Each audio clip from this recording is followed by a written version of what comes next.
आणि तुमच्या सरकारनं काय केलं तर एका बदमाशाला बदमाश म्हणलं म्हणून तुम्ही विठ्ठल कांगणे सरांचं खातंच बंद केलं. घाबरले तुम्ही? अहो, मुख्यमंत्री झाल्यापासून बेरोजगारासाठी काही व्यवसाय आणले नाही, काही नवीन नोकऱ्या उत्पन्न केल्या नाहीत. मोठ्या मोठ्या गप्पा मारता. शेतकऱ्यांचे हाल सुरू आहे. शेतीतल्या मालाला बिलकुल भाव नाही. बेरोजगार आत्महत्या करायला लागले. ह्या देशाची जी भावी पिढी आहे ती तरुणाई आहे सर. ह्या सरांचं एवढं मुलं ऐकतात जेवढं आई बापाचं ऐकत नाही. कारण ते सर त्यांचा स्वार्थ न पाहता मुलांना शिकवतात, शिकवत नसून घडवतात. ज्या पक्षांचे तुम्ही तिरस्कार करत होते, ज्या पक्षांना तुम्ही म्हणत होते यांनी 75,000 करोडचे तुम्ही घोटाळे केलेले आहेत.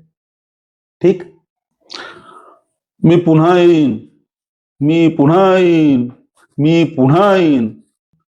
मुख्यमंत्री साहेब, तुम्ही जे प्रचारात बोलता तसं पण वागत नाही.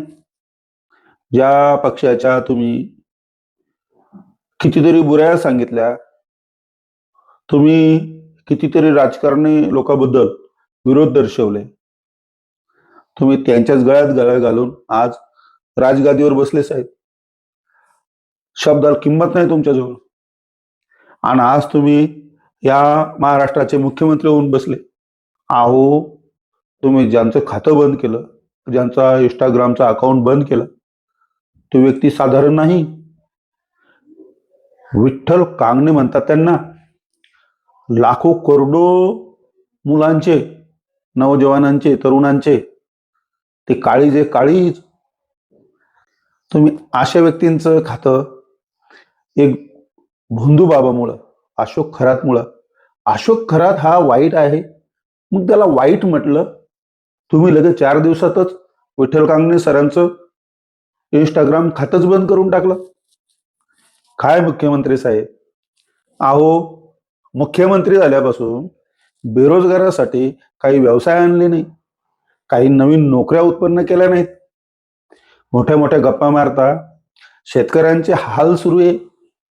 शेतीतल्या मालाला बिलकुल भाव नाही. बेरोजगार आत्महत्या करायला लागले. जे बेरोजगार आत्महत्या करायला लागले, अशा बेरोजगारांना, अशा सुशिक्षित मुलांना कांगणे सर ते त्या मुलांसाठी देव आहेत, देव. त्यांच्या इंस्टाग्राम अकाउंटवर कितीतरी मुलं प्रेरणा घेतात, गुन्हेगार बनत नाही, गुन्हेगारापासून लांब जातात. आणि तुमच्या सरकारनं काय केलं तर एका बदमाशाला बदमाश म्हणलं म्हणून तुम्ही विठ्ठल कांगणे सरांचं खातंच बंद केलं. घाबरले तुम्ही? आणि की जे माणूस ऊन वारा पाऊस काही न पाहता अगदी गरिबीतून पुढे निघालेला माणूस, सामान्य माणूस आहे, बिलकुल सामान्य माणूस आहे विठ्ठलराव कांगणे सर. खेड्यागावात शिक्षण घेऊन परभणी सारख्या ठिकाणी आज त्या माणसाचं एवढं मोठं नाव आहे, पूर्ण महाराष्ट्रात, देशात गाजतं सर. त्या माणसाचं एक खातं बंद केल्यामुळे काही फरक नाही पडणार. पण तुम्ही जे बोलत होते की मी पुन्हा येईन, आता तुम्ही येणारच नाही. तुम्ही कधीच येणार नाही. आणि मी सांगतो तुम्ही येऊच नाही. कारण तुम्ही आल्यानंतर हे जे राजकारण आहे ना, तुम्ही ज्यांना चोर मानता त्यांनाच मांडीवर घेऊन बसता. ज्यांना तुम्ही खोटं मानता तेच तुमचे तिजोरीचे चाब्या वागवतात. महाराष्ट्रातला जो खरा विठ्ठल आहे, यांच्या प्रेरणेमुळं, विठ्ठल कांगण्यांच्या प्रेरणेमुळं लाखो मुलं आत्महत्या करत नाहीत, वाईट रस्त्याने जात नाही. तो व्यक्ती सरळ सरळ बोलतो. कधी तुमचा विरोध कोणाचा केला नाही त्यांनी. मग सत्याला जर सत्य कोणी बोलत असेल, खऱ्याला जर कोणी खरं म्हणत असेल, वाईटाला जर कोणी वाईट म्हणत असेल, तर तुमचा एवढा तीळ पापड का होतो? याच्यावरून भरपूर नवयुवकाच्या लक्षात आलं, माननीय मुख्यमंत्री साहेब, की तुम्ही खोट्याला साथ देता. अशोक खरात सारख्या भोंदू बाबावर जर आज या राज्याचे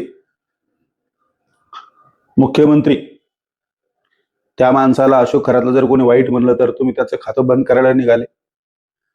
वाटू द्या साहेब, तुम्हाला काहीतरी वाटू द्या. त्या गोरगरिबाचे मतदान घेऊन तुम्ही तिथं त्या मंत्रालयात बसलेले, ज्या मंत्रालयात सामान्य माणसं कधी जात नाहीत. सामान्य माणसं, विठ्ठल कांगणे सरासारखे माणसं उन्हातानात भर उन्हाळ्यात क्लास घेतात. ग्राउंडवर ते मुलांना पळवतात, त्यांच्याकडून काम करून घेतात. तुमचे जेवढे कार्यक्रम होतात ना, जेवढे तुम्हाला हे कार्यक्रमाच्या वेळेस सरकारच्या तिजोरीतून जनतेच्या पैशांचे जेवढे हार घालतात ना, तेवढे हार त्याला प्रत्येक गोरगरीब दररोज घालते साहेब. जर सामान्य जनतेच्या लक्षात आलं आणि आमच्या तरुण मुलांच्या जर लक्षात आलं सर, तर तो माणूस उद्याचा मुख्यमंत्री आहे. त्या माणसाला खोटं बोलायचं नाही, खोटं बोलता येत नाही, म्हणून तो माणूस राजकारणापासून लांब आहे. तुम्ही अशा माणसांना असं डिवचून राजकारणात बोलवू नका साहेब, नाहीतर तुमचं सर्व सरकार भ्रष्ट तर होईलच होईल, बरखास्त होईलच होईल, वाट लागून जाईल. आणि मग शब्द नाही राहणार तुमच्याजवळ की मी पुन्हा येईल, हे तुम्ही म्हणूच शकणार नाही. ज्या विठ्ठल कांगणे सरांचं तुम्ही खातं बंद केलं, त्यामुळं मी तुमचा जाहीर निषेध करतो.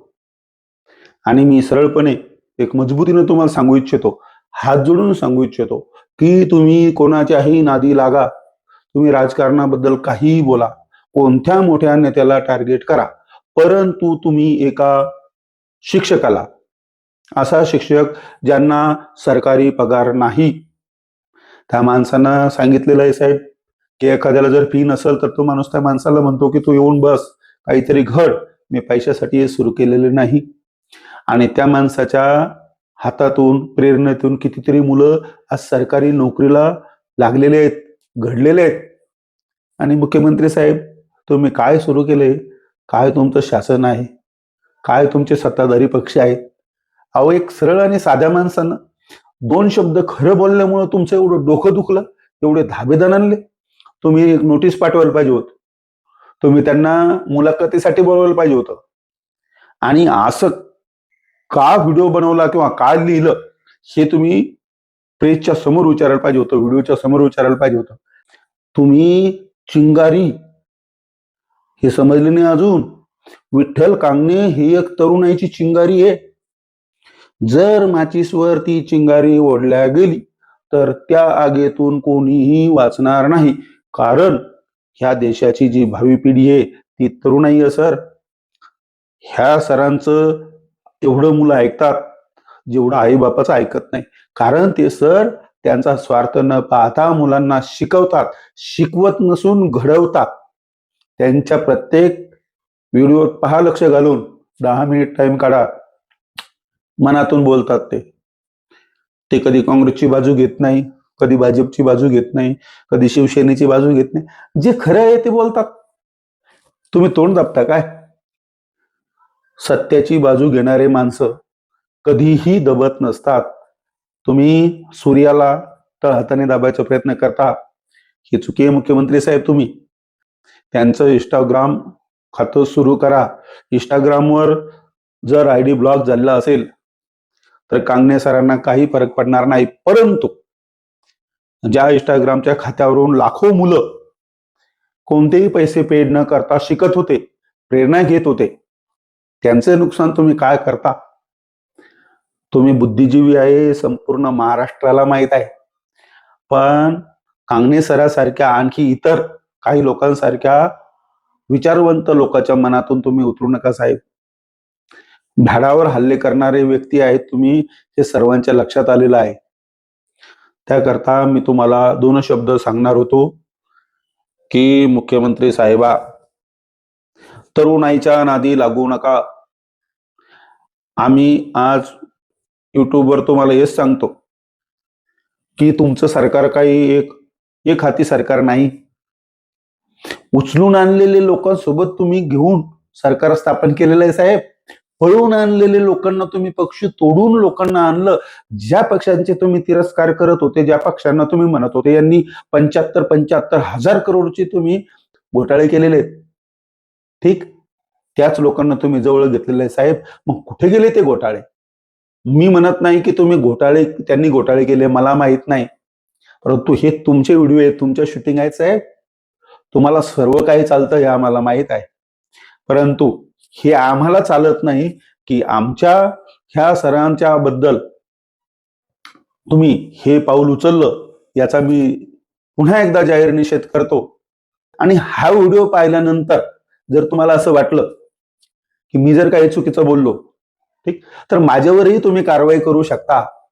परंतु हे विसरू नका साहेब, प्रत्येकाला सत्य बोलण्याचा अधिकार आहे आणि तो अधिकार कोणीही हिरावून घेऊ शकत नाही.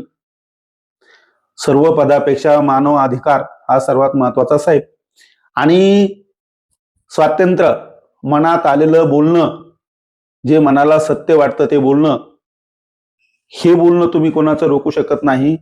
परंतु सरांसारखे अभ्यासू लोक सर्व गोष्टीचा अभ्यास करूनच बोलतात. तुम्ही त्यांना ज्या बोलण्याबद्दल खातं बंद केलं त्याच्याबद्दल लाईव्ह घ्या, व्हिडिओ कॅमेऱ्या समोर बसवा, टीव्ही न्यूज समोर बसवा आणि मुलाखत घ्या सर. त्यावेळेस तुम्हाला कळेल ती तुमची ताकद नाही. एवढं बोलून मी थांबतो. परंतु मी या विषयावर बोलण्यासाठी पुन्हा येईल हे तुम्ही लक्षात ठेवा. नमस्कार.